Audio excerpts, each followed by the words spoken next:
그런데 누구를 탓하겠어요? 결국 이사야가 얘기하는 것처럼 우리가 입술이 부정한 사람이잖아요. 그런 사회 속에 우리가 살고 있으면서 사회를 탓하기보다 먼저 이사야는 내가 입술이 부정한 사람이요. 입술이 부정한 백성 중에 내가 거주하는 자입니다. 라고 하는 거죠. 그래서 하나님 앞에 그 하나님의 그 거룩한 그리고 하나님의 그 영광 앞에 자신의 입술에서 내뱉었던 말들이 다 떠오르게 되는 거예요. 사순절 묵상 다섯 번째 시간입니다. 망한 인생에 임한 은혜라는 제목으로 함께 저희가 사순절 묵상 함께 같이 하도록 하겠습니다. 그때에 내가 말하되 화로다 나여 망하게 되었도다. 나는 입술이 부정한 사람이요. 나는 입술이 부정한 백성 중에 거주하면서 만군의 여호와이신 왕을 배웠음이로다 하였더라. 그때에 그 스랍 중에 하나가 부젓가락으로 제단에서 집은 바 이 핀 숯을 손에 가지고 내게로 날아와서 그것을 내 입술에 대며 이르되 보라 이것이 내 입에 닿았으니 내 악이 제하여졌고 내 죄가 사하여졌느니라 하더라 라고 말씀하죠. 오늘 이 말씀 가지고 우리가 이사야 6장 5절에서 7절까지의 말씀입니다. 이 말씀에 우리가 보면 이사야는 이제 성전에서 하나님의 영광을 봐요. 그래서 하나님의 영광을 보는데 그 영광이 얼마나 크겠어요. 정말 뭐 무엇에 비교할 수 없는 그런 큰 영광이죠. 그래서 그는 이 하나님의 큰 신영광을 그가 보게 됩니다. 그런데 그는 기뻐하기보다는 그는 절망했어요. 왜냐하면 자신이 죄인임을 사무치게 깨달았기 때문입니다. 우리가 깨끗한 공간에 발을 들여놓을 때, 야, 내가 그것을 더럽히지 않을까라는 생각 때문에 주춤하거나 또는 우리가 남다른 어떤 품격을 갖춘 이런 사람 앞에서 실수하거나 또는 내가 좀 어설퍼 보이지 않을까라고 하는 염려 때문에 머뭇거리고 뭔가 자꾸 또 실수하게 되는 것을 보게 되죠. 하나님 앞에 그 하나님의 그 영광 앞에 노출될 때, 노출될 때, 이 사람은요, 자신의 이 모습을, 자신의 죄인됨을 보게 돼요. 햇빛이 강하게 비칠 때, 우리가 보면 아침에 햇살을 딱 보면 먼지가 가득한 걸 보이잖아요. 그뿐만 아니라 우리가 햇살이 비치게 되면 보이지 않았던 것들이 그 더러움이, 지저분함이 보이는 거예요. 하나님의 영광, 하다못해 태양보다 더 우리가 밝고 그리고 더 맑은 이 하나님의 영광 앞에서 우리의 죄는요, 그냥 그대로 밝아벗겨진 것처럼 다 드러나는 거예요. 하나님의 영광이라는 크신 영광 앞에서 인간의 그 죄, 그 사악함 앞에서 큰 간격이 있죠? 그 속에서 무수한 죄, 이것이, 그리고 우리의 허물들이 다 드러나는 거예요.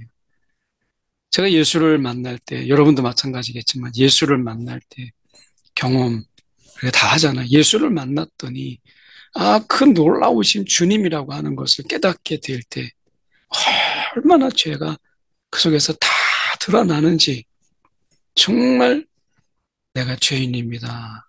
라고 하는 것을 고백할 수밖에 없어요. 그래서 이사야는 바로다. 나여 망하게 되었다. 야, 내가 이제 망하게 되었다. 이것은 순간적으로 그가 죽음을 경험하는 거예요. 예수를 만날 때 우리는 이 죽음을 경험하죠. 내가 그분 앞에서 야, 나는 이제 사망 선고다. 나는 이제 망했다. 그분 앞에서 나는 고개도 들 수 없고 어떤 것도 내가 자랑할 것이 없는 그저 너무나 큰 죄인이다라고 하는 이런 부분 속에서 죽음을 경험하는 거예요. 야, 내가 망했다. 이제 나는 죽을 수밖에 없다. 그 거룩하시고 그 영광스러운 그 주님 앞에서 우리의 고백은 그냥 죽음이에요. 특히나 이사야는 우리 가운데 이야기할 때 이렇게 이야기하죠.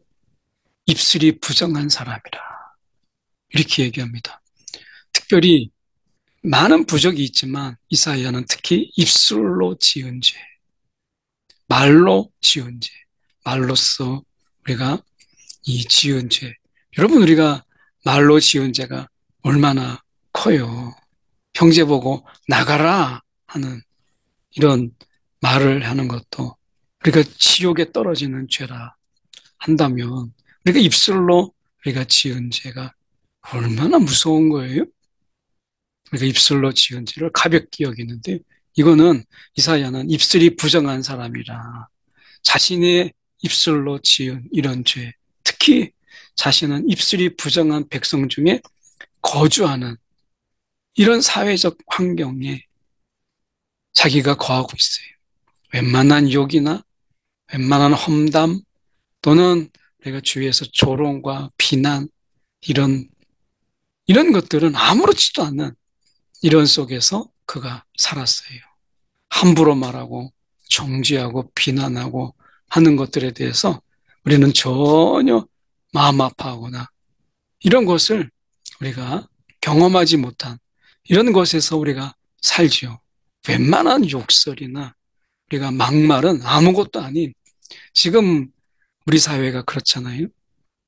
우리 사회가 우리가 이 정말 댓글 익명 속에 가려진 속에서 온갖 비난과 저주와 욕설 또 우리가 이런 시위 현장에서 드러나고 있는 온갖 이런 욕설과 입에 담지 못할 이런 저주들 이런 것들이 때로는 거룩하다 가는 자들의 입술에서 뱉어지는 이것을 막 내뱉는 이런 모습 속에서 우리가 살고 있어요. 이런 파괴적인 언어가 난무하는 이런 사회 속에서 우리가 살죠. 그런데 누구를 탓하겠어요?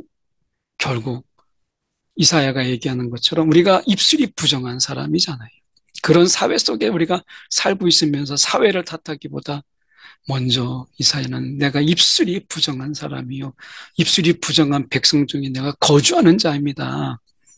라고 하는 거죠. 그래서 하나님 앞에 그 하나님의 그 거룩한 그리고 하나님의 그 영광 앞에 자신의 입술에서 내뱉었던 말들이 다 떠오르게 되는 거예요. 하나님의 이 거룩함, 그 영광 앞에 노출될 때 자신의 입에서 나온 말들을 돌아보게 되는 것처럼 이 사순절 주님을 깊이 묵상하고 그리고 십자가에 달리신 주님 그리고 그 십자가 속에서 주님이 감당하신 그 은혜를 생각할 때 그 주님의 영광을 내가 생각할 때 오늘 우리가 입술로 이 지은 죄 때로는 굉장히 점잖은 것처럼 굉장히 고상한 언어로 우리가 이야기하지만 타인에게 때로는 저주가 또는 온갖 짐을 지우는 일들을 우리가 많이 하잖아요. 자기의 기준으로 항상 옳은 것처럼 타인을 평가절하하고 정죄하는 일. 그리고 우리는 잘 알지도 못하면서 눈으로 본 것을 가지고 비난하거나 또는 확인해 보지도 않는 이런 내용들을 사실인 양 우리가 이야기하며 떠벌리며 이렇게 했던 이야기들 얼마나 많습니까?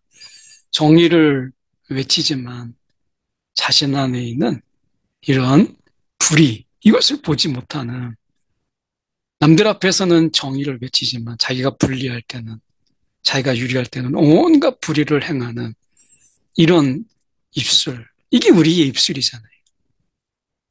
그래서 지금 이사야는 그 하나님의 그 영광 앞에 그가 섰을 때 내가 망하게 되었다. 그런데 하나님이 그 이사야의 입술에 뜨거운 숯을 대요.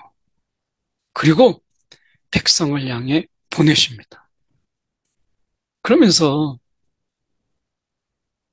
누군가에게 이 복이 되고자 한다면 먼저 자신의 말을 다듬어야 된다는 것을 이사야를 통해서 보여줘요. 누군가를 위해서 우리가 돌보는 자가 되고 누군가를 우리가 복되게 하고자 하는 그런 자라면 먼저 우리 자신의 말을 다듬어야 된다. 이 사순절 순간 속에서 우리가 이세 사회 속에서 외쳐지는 온갖 저주와 욕설, 하나님의 사람이라 하는 그런 분들의 입술 속에서도 내뱉어지는 이러한 저급하고 저주스럽고 그리고 너무나 잔인한 이런 말들. 이것은 결코 복의 언어를 외치라 하는 하나님의 뜻과 너무나 대치되는 거예요. 우리가 하나님께서 화평케 하는 자로 우리를 부르셨는데 우리 입술부터 먼저 심각한 죄를 범하고 있는 것이죠. 오늘 우리의 입술을 먼저 깨끗하고 정결하게 해주시는 주님의 은혜가 이 필요한 것입니다. 오늘 우리가 이 사순절에 우리의 입술이 정결케 되기를 주님께 간구하는 저와 여러분 되기를 원합니다. 기도하겠습니다. 주님 사랑하며 살기를 원합니다. 화평케 하는 자의 삶을 살기 원합니다. 약한 자들, 아파하는 자들을 돌봐주기를 원합니다. 그러나 우리 입술이 아직 더럽고 추한 것을 고백합니다. 이 사순절 기간에 우리의 입술을 정결케 하여 주시옵소서. 오늘도 그 거룩하신 하나님 앞에 우리의 입술로 지은 죄로 인하여 망하게 되었도다. 우리의 이 두려운 고백이 우리 가운데 있게 하여 주시옵소서. 살아계신 예수 그리스도를 받들어 기도드리옵나이다. 아멘.